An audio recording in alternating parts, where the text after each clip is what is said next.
kita beralih kepada sesi pertanyaan yang ketiga terkait tentang tempat. Apakah ada tempat yang lebih utama di dalamnya kita membaca Al-Quran?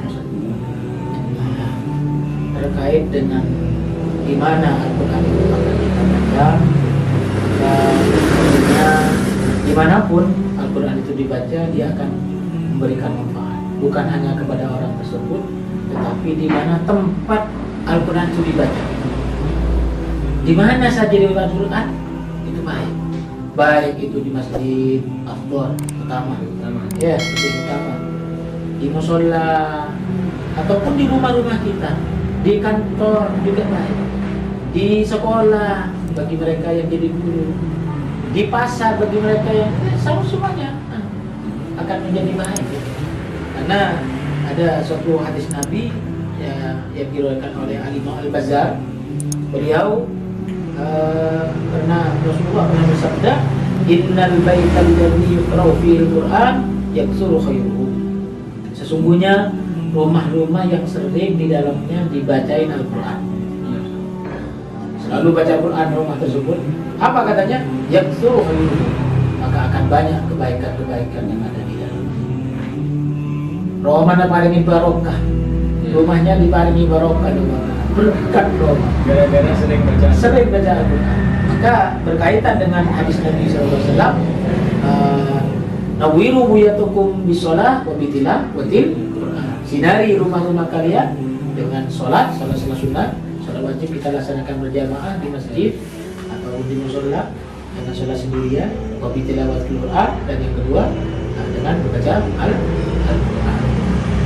Ini lagi. Wal baitul ladzi la yuqra'u fihi al-Quran yakillu khairuhu. Dan rumah yang jarang-jarang di rumah tersebut jarang dibaca Al-Quran, maka akan sedikit kebaikan yang ada di rumah tersebut. Ya, maka dalam hadis yang lain, pada tattakhiduha qubura, jangan jadikan rumah kalian itu kuburan. Maka saya sering mengandaikan di mana saya di sini rumah. Kalau kita penduduk dunia ini melihat ke atas langit, tentunya kita melihat apa dari sana? Bintang, rembulan, planet-planet, mereka bercahaya. Penduduk langit pun mereka melihat ke atas begitu indah. Sama juga penduduk langit pun melihat ke kita. Orang yang di dalamnya dibaca Al-Quran di mana rumah tersebut, maka dia akan bersinar, terang menjorok. Jadi di atas penduduk langit itu rumahnya siapa? Oh, rumahnya itu rumahnya Haji As'ari.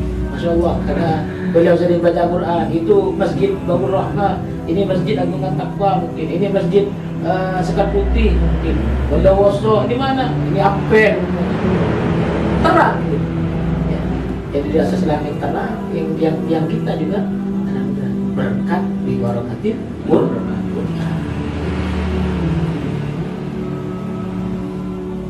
Mungkinkah seandainya kita membacanya contohnya di Mekah ataupun di Madinah, apakah itu lebih utama daripada kita membaca di masjid-masjid selain itu? Apakah ada istilahnya itu kelebihan pahalanya gitu? Ya mungkin, ya, semoga kita bisa ditampilkan ke Mekah, bisa haji atau bisa umrah bersama-sama dengan keluarga kita masing-masing. Tentunya kalau kita baca di tempat tersebut, yaitu di Mekah mungkin, terus di Madinah, terus di mana satunya itu Masjid Baitul Maqdis. Iya. Ya mungkin di sana juga juga akan bertambah pahalanya, karena kita melakukan ibadah satu rakaat kalau di Mekah kan dibalas dengan 1000 rakaat, ya mungkin juga sama dengan itu, ya lebih utama pokoknya kalau di situ ketimbang dengan Mungkin kita pindah ke yang keempat, terkait tentang faedah-faedah. Apakah faedah dan manfaat membaca Al-Quran? Alhamdulillah. Karena mungkin dari timbulnya pertanyaan ini mungkin bisa menambah wawasan kepada mereka yang sedikit baca Al-Qurannya. Mungkin mereka tidak mengetahui apa manfaat dan faedahnya gitu. Al-Quran ini seperti yang tadi saya katakan adalah sebagai petunjuk, itu yang pertama. Ya. Petunjuk bagi kita. Jadi kita melaksanakan apa, kita harus belajar tentunya kepada para ulama, para abai, para ustaz, para kiai. Ya, dengarkan petuah-petuah mereka. Karena dengan mereka, insya Allah kehidupan kita akan terarah. Makanya pentingnya kita berkumpul dengan orang-orang soleh. Tanya, ya. Karena Al-Quran yang sering kita baca ini berpengaruh besar. Ya. Bukan hanya bisa menyehatkan badan kita, tetapi hati kita pun akan bersih. Nah, ini ada hadis Nabi SAW. Inna hadhil qulub tasda. Ya, sesungguhnya hati-hati ini berkarat. Kama yasdaul hadid, sebagaimana besi berkarat. Kata Rasulullah. Gila, dikatakan fama jilauha ya Rasulullah. Apa biar hati kita itu bersih ya Rasulullah, biar tidak berkarat. Ya, biar tak karat itu apa untuk membersihnya? Kalau baju kita kotor tentunya dicuci, baik clean, soft clean gitu kan, ya. Rinso kan gitu. Itu ya, masih disikat gitu kan. Nah, Disikat. sama dengan hati kita. Fama jilauha apa pembersihnya? Biar hati kita itu terbersinar ya Rasulullah. Maka beliau bersabda, "Qala tilawatul Qur'an." Bacalah Al-Qur'an, insyaallah hati akan bersih. Kalau sudah hati bersih, masuk. Insyaallah badan kalau sudah baik, hatinya bersih, sudah insyaallah melakukan ketaatan tidak ada. Mudah melakukan ketaatan dan kebaikan. Itulah pengaruhnya bagi badan kita. Mungkin kita pindah ke yang kelima, Ustaz. Terkait tentang cerita para ulama yang sukses dalam Al-Quran. Gambaran para ulama kita ataupun para kiai ulama yang telah mencapai derajat Al-Quran gitu. Para ulama banyak. Ya, salah satunya seperti yang pernah didahulukan oleh Profesor Dr. Abu Yasin Muhammad bin Abdul Maliki. Kalau sudah di bulan Ramadan, seperti Imam Anas bin Malik. Kalau sudah di bulan Ramadan, beliau selalu menghatamkan Quran. Di dalam Ramadan ini satu bulan bisa sampai 60 kali hatam. Malam hatam, siang hatam, paginya hatam. Terus sampai sebulan Berarti 24 jam kira-kira 2 kali ya, Ustaz? Makanya banyak di antara mereka para ulama kalau sudah masuk di bulan Ramadan, mereka darasnya, taklimnya, pembelajarannya itu hanya dialihkan untuk membaca Al-Quran. Karena Al-Quran ini memang di bulan Ramadan diturunkan khusus.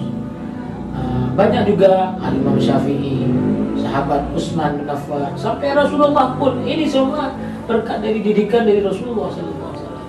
Semuanya Rasulullah paling senang baca Al-Quran. Di mana? Ya, pada bulan Ramadan. Bukan hanya membaca sendiri, tapi mendengarkan dari sahabat-sahabat. Ya, itulah Rasulullah. Nah, sehingga banyak di antara mereka. Karena saya baca kitab namanya kitab Mafi Sya'ban. Mafi Sya'ban. Karangannya Abu Yasin Muhammad Al-Maliki itu. Di sana dijelaskan orang-orang soleh yang sering baca Al-Quran. Pernah satu kali sahabat Nabi itu perjalanan. Di tengah-tengah perjalanan, tahu-tahu ya, karena dulu tidak ada lampu, ya, ada lampu seperti sekarang, ya. Sekarang ada sudah mewah. Mewah sekarang. Dulu kan biasa. Ketika dia berhenti sejenak tengah malam, akhirnya dia buat kemah. Ketika dia mau tidur, ya lantas ketika mau tidur, tahu-tahu ada orang yang membaca Al-Quran. Dicari sama dia di mana. Akhirnya tahu di bawahnya ini mungkin kuburan. Faidah qabru insanin yaqra'u surat Al-Mulk. Tahu-tahu di bawah ini ada orang digali sama dia, ada orang baca Al-Quran. Dia membaca surat Tabarak. Tabarakalladzi bi yadihi mulku wa ala kulli shay'in qadir alladzi khalaqal mauta wal hayata yabluukum ayyukum ila akhirih. Sampai akhirnya.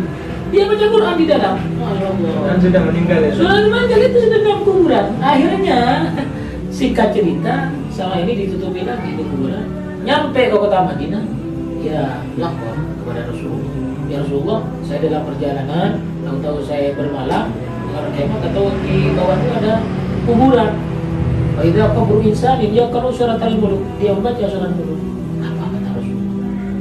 Ia al-mani'ah, ia al-munjiyah.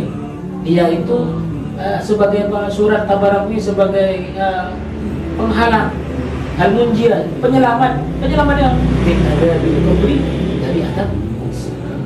Jadi jangan salahkan kalau para ulama kita mengajarkan membaca surat Tabarak, membaca surat Yasin, membaca surat Waqiah, dilazimkan setiap hari setiap malam. Apa? Ya mungkin ini salah satunya.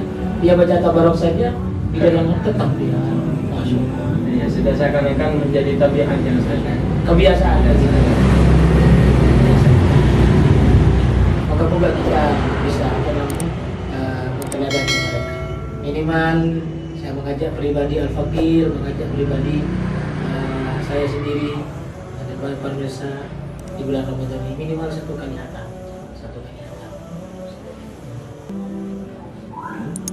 Mungkin sekalian kesimpulan kepada mereka yang kita tutup, kita akhiri bincang-bincang santai yang bincang-bincang sambil ngopi nih ya. Kita tutup, mungkin bisa disampaikan. Kesimpulannya kepada semua ikhwan pemirsa yang dimuliakan Allah Subhanahu wa taala, mari bersama-sama kita baca itu Al-Qur'an, kitab Al-Qur'an, bukan hanya dibaca tapi direnungi. Setelah direnungi, diartikan, diresapi, bukan hanya diresapi tetapi kalau bisa diamalkan dalam kehidupan setiap hari. Ya kalau kita tidak bisa baca Al-Quran, maka pentingnya kita bertanya ya, cari ilmu kepada orang yang mumpuni, yaitu kepada para habaib, kiai, para asatidz, guru-guru kita. Pentingnya kita belajar dengan mereka. Minimal dengan belajar tentunya Al-Quran nanti kalau terus kita baca, insya Allah dia akan memberikan syafaat nanti ketika kita sudah menghadap kepada Allah Subhanahu wa taala. Mungkin ini saja yang dapat saya sampaikan. Kiranya kalau ada kata-kata yang kurang sempurna saya mohon maaf dan saya besar. Assalamualaikum warahmatullahi wabarakatuh.